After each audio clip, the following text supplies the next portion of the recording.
दर्शन quiz contest में बहुत बहुत स्वागत है आपका। आज हमारे साथ प्रतिभागी के रूप में है सौरभ दा। सौरभ, बहुत बहुत स्वागत है आपका। सौरभ, भारत में जब हम भारतीय इतिहास का अध्ययन करते हैं तो दक्षिण भारत के 5 ऐसे राजवंश रहे, 5 ऐसे वंशज थे जिनके शासन को मूल रूप से इतिहास में काफ़ी सम्मान प्राप्त हुआ है। चेर को, चोल को, पांड्य को, चालुक्य को और पल्लव को।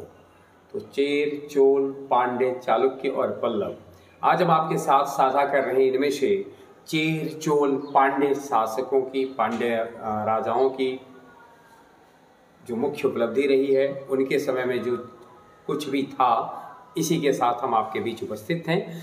हम इतिहास में संगम युग के नाम से इस दौर को जानते हैं। तो आरंभ करें हम आपसे प्रश्न पूछना। जी। पहला प्रश्न है आपसे, संगम तमिलों का प्राचीनतम उपलब्ध ग्रंथ क्या है? संगम तमिलों का प्राचीनतम उपलब्ध ग्रंथ कौन सा है? ऑप्शन ए है आपके लिए पट्टिनापालई। पट्टिनापालई। दूसरा है तिरुमुरुगारुपरई। थोड़ा समझते ही हैं, तमिल नाम है तो भाई। तिरुमुरुगारुपरई। और सी है मदुरई कांची। डी है तोलकापियम। तोलकापियम। तोलकापियम। तोलकापियम प्राचीनतम उपलब्ध ग्रंथ है संगम साहित्य का, संगम तमिल का। बिल्कुल सही उत्तर दिया है। किस संगम साहित्यिक कृति में उल्लेख है कि आर्यों ने विवाह, तमिल में विवाह का उधर जो है उसको कहते थे करणम, क्या बोलेंगे, करणम का अनुष्ठान और समारोह प्रारंभ किया? यानी किस तमिल ग्रंथ में, किस संगम साहित्यिक ग्रंथ में यह उल्लेख है कि आर्यों ने विवाह का अनुष्ठान और समारोह आरंभ किया? तोलकापियम, पथुपाट्टु, एतुततोगई और मणिमेखलाई। तोलकापियम, यानी इसका उत्तर भी तोलकापियम जी। अर्थात सबसे प्राचीनतम उपलब्ध ग्रंथ तो तोलकापियम। और इसी तोलकापियम में आर्यों के साथ आर्यों के विवाह अनुष्ठान का उल्लेख भी है। जी। बिल्कुल सही उत्तर दिया है। एक सवाल है आपसे, अभी आपने जो तोलकापियम 2 बार बोल दिया उत्तर, किस विषय पर आधारित है यह संगम ग्रंथ? ठीक है, ऑप्शन खगोल विद्या पर, बी संगीत पर, सी औषधि पर और डी व्याकरण पर। व्याकरण पर। व्याकरण पर आधारित है। करेक्ट उत्तर दिया है। अगला सवाल है आपसे, आपको ये बताना है कि हम कुछ ग्रंथ का नाम बताएंगे, इनमें से कौन या कौन कौन, दोनों ध्यान में रखना है, कौन या कौन कौन ग्रंथ तमिल व्याकरण ग्रंथ है। ठीक है, ऑप्शन ए पुतपुत्तु, बी इतुतोगोड, ठीक है, सी तोलकापियम, डी इनमें से सभी।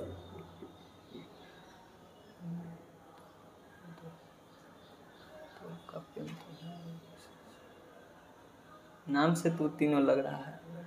नाम से लग रहा है, सो हमने पूछ रहे हैं कि निम्न में से कौन तमिल व्याकरण ग्रंथ है। ध्यान से देखना है, पुतपुत्तु, इतुतोगड, तोलकापियम और इनमें से सभी। व्याकरण ग्रंथ, व्याकरण ग्रंथ से तोलकापियम।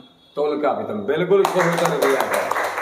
अगला है, पतिव्रता पत्नी की पूजा को किस तमिल ग्रंथ में प्रतिष्ठा मिली है? किस तमिल ग्रंथ में पतिव्रता पत्नी की पूजा को प्रतिष्ठा मिली है? अगला पहला है आपसे अक्नानूरू, दूसरा है शिलापादिकारम, तोलकापियम, मणिमेखलाई। शिलापादिकारम जी। शिलाप्पादिकारम, बिल्कुल सही उत्तर दिया है।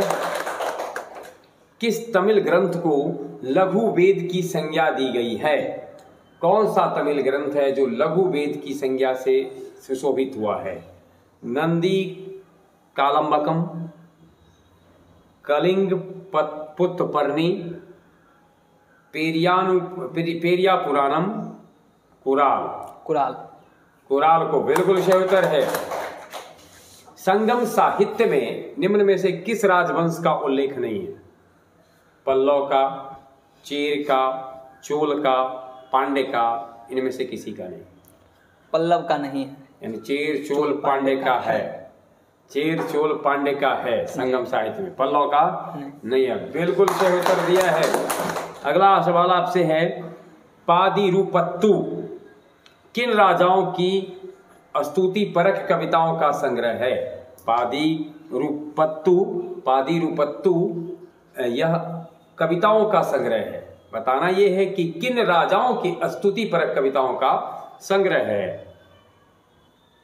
चेर का, चोल का, पांड्य का, तोड़ियमान का? चेर का।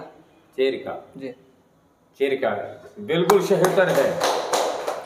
5वीं सदी के तमिल महाकाव्य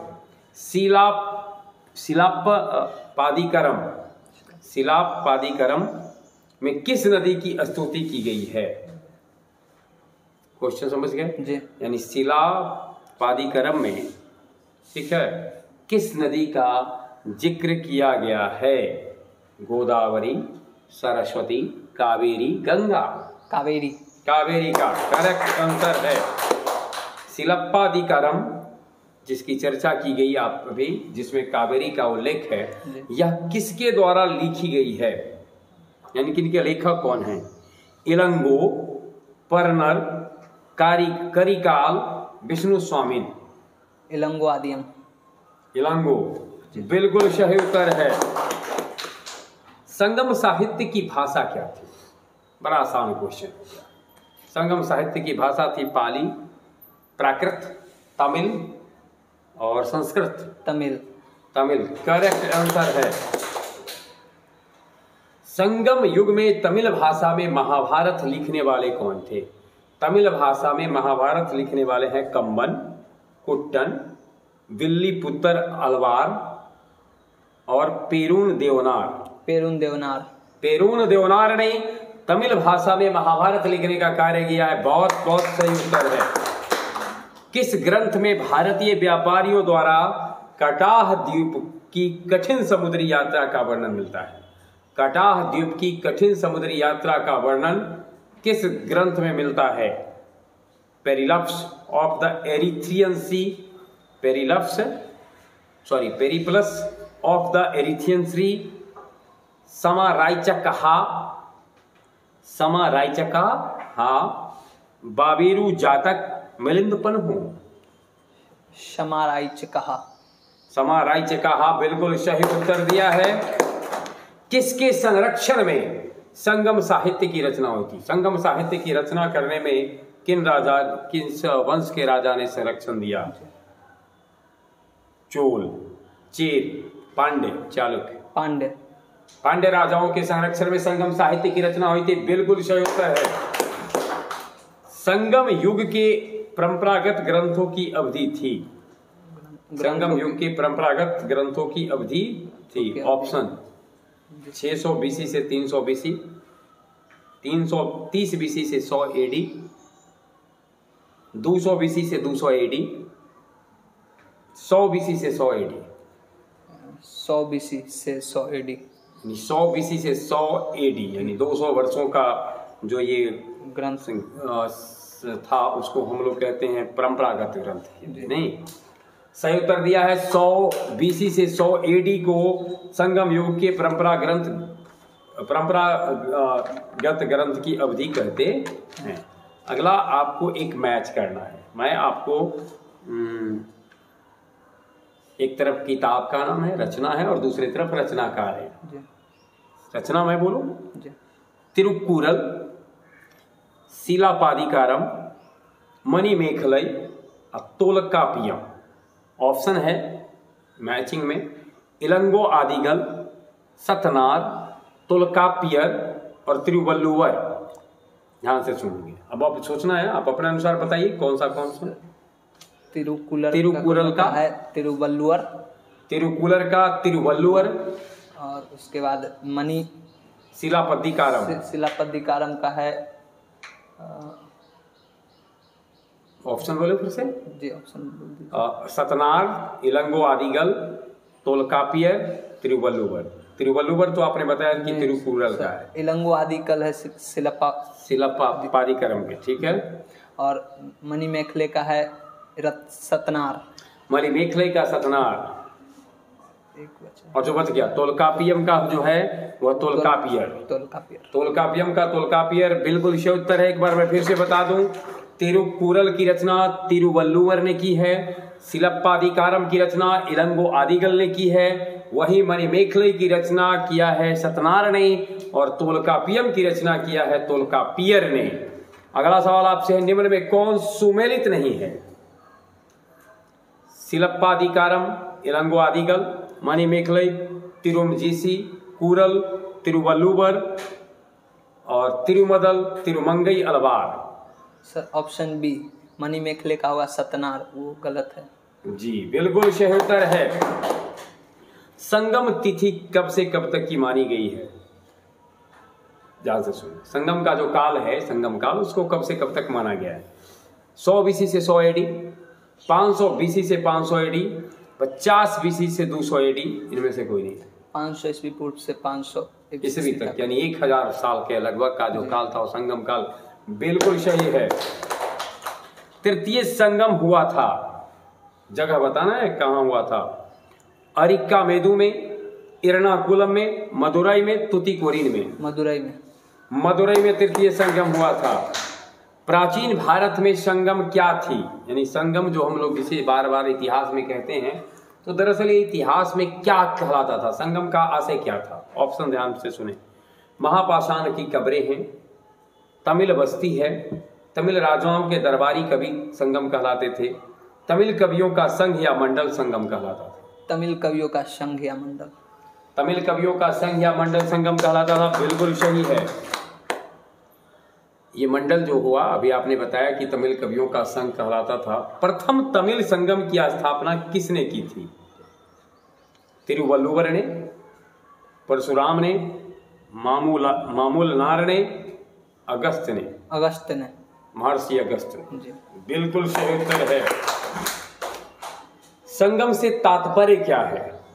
दक्षिण भारत का राजवंश, तमिल धर्म ग्रंथ, तमिल विद्वानों की सभाएं, तमिल भारत का प्राचीन नाम। तमिल भारत के विद्वान, तमिल भारत के विद्वान यानी तमिल कवि, ये सब संगम का। बिल्कुल सही है। अभी तक ये बताइए कि परंपरा अनुसार कितने संगम इतिहास में माने जाते हैं? ऑप्शन 2, 4, 3, 5। 3 माने जाते हैं। सही उत्तर है। अगला सवाल है आपसे, रोमन बस्ती कहाँ मिली? कालीबंगा में, अरिकमेडु में, रंगपुर में, सतारा में। अरिकमेडु में करेक्ट आंसर है। निम्न में कौन सा बंदरगाह भारत के पश्चिमी तट पर अवस्थित नहीं था? कल्याण, मुजिरिस, मोटुपल्ली, सुपोरक। मोटुपल्ली भारत के पश्चिमी तट पर अवस्थित नहीं था। करेक्ट आंसर है। तोंडी एक प्रसिद्ध पतन था, किसका? चोलों का, चेरों का, पांड्यों का, मराठियों का? चेरों का प्रसिद्ध पतन था। तोंडी भी सही है। किस नदी के मुहाने पर प्राचीन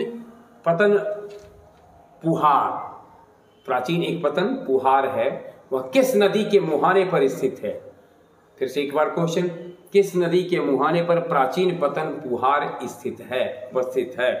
पेरियार पर, ताम्रपर्णी पर, बैगाई पर, कावेरी पर। करेक्ट आंसर है। संगम साहित्य में कावेरी पत्तनम का संबंध किससे है? चोलों से, पांड्यों से, चेरों से, इनमें से किसी से नहीं? चोलों से। कावेरी पत्तनम का संबंध चोलों से है। करेक्ट आंसर है। निम्न में से किस राजवंश का उल्लेख संगम साहित्य में नहीं मिलता है? चेर का, चोल का, कदम का, पांड्य का? कदम का नहीं मिलता। सही उत्तर है। दक्षिण भारत के किस वंश के राजा ने रोम राज्य में एक दूत, रोम राज्य में एक दूत 26 ईस्वी पूर्व 26 BC में भेजा था। चोल ने, चेर ने, पांड्य ने, चालुक्य ने। यानी इनमें से कौन से शासक थे जिन्होंने रोम में अपना एक दूत 26 ईस्वी पूर्व में भेजा था? चेर, चोल, चेर, पांड्य, चालुक्य। चेर ने नहीं, पांड्य ने भेजा था। चलिए, ऐसा है, संगम साहित्य में कौन को मनन संगम साहित्य में कौन के बाद को और मन्नन किन के लिए प्रयुक्त होते थे? कौन, को और मन्नन किन के लिए प्रयुक्त होते थे? प्रधानमंत्री के लिए, राजस्व मंत्री के लिए, सेनाधिकारी के लिए, राजा के लिए? राजा के लिए बिल्कुल सही उत्तर है। और मुरुगन किस देवता के सामने रखते थे? इसी में मुरुगन किस देवता को कहा गया है या किस देवता के सामने रखा जाता था उनको? शिव, बलराम, स्कंद, कृष्ण? स्कंद, यानी मुरुगन स्कंद के सामने थे। बिल्कुल सही उत्तर दिया है। तमिल देश में संगम युग में उपजाऊ कृषि भूमि को क्या कहा जाता था? पालई, मरुदम, मुल्लई, निथदल? मरुदम कहा जाता था उपजाऊ जमीन को। करेक्ट आंसर है। पांड्य कहाँ पर केंद्रित थे? जो जगह हम बोलेंगे उसके अनुसार बताना है। पांड्य कहाँ केंद्रित थे? मदुरई में, तंजौर में, आंध्र प्रदेश में, कावेरी पत्तन में? मदुरई में करेक्ट आंसर है। निम्न में कौन श्रीलंका का संगम कवि है? गजबाहु, इल्तुपुदन Devanar, Ilambodhiyar, Theradaran? Gajabahu the right answer. धन्यवाद सौरभ। और आपके माध्यम से हम एक निवेदन कर लें जी। IPL विश्व 22 खत्म होने को हैं और उसके क्विज कॉन्टेस्ट, जूनियर लेवल और सीनियर लेवल क्विज कॉन्टेस्ट का आयोजन अपनी व्यवस्था के द्वारा किया जा रहा है। जो भी इच्छुक है हमसे संपर्क कर सकते हैं। और जूनियर का जो ये क्विज कॉन्टेस्ट है IPL 2022 के ऊपर आधारित विशेष quiz contest, junior IPL quiz contest 28 मई को और 29 को IPL के तमाम संस्करण जो अब तक हुए हैं इस पर आधारित सीनियर वर्ग के लोगों का क्विज कॉन्टेस्ट है। आप जो कोई भी इसमें इच्छुक हैं वो कमेंट बॉक्स में कमेंट करके भी संपर्क कर सकते हैं। बहुत बहुत धन्यवाद।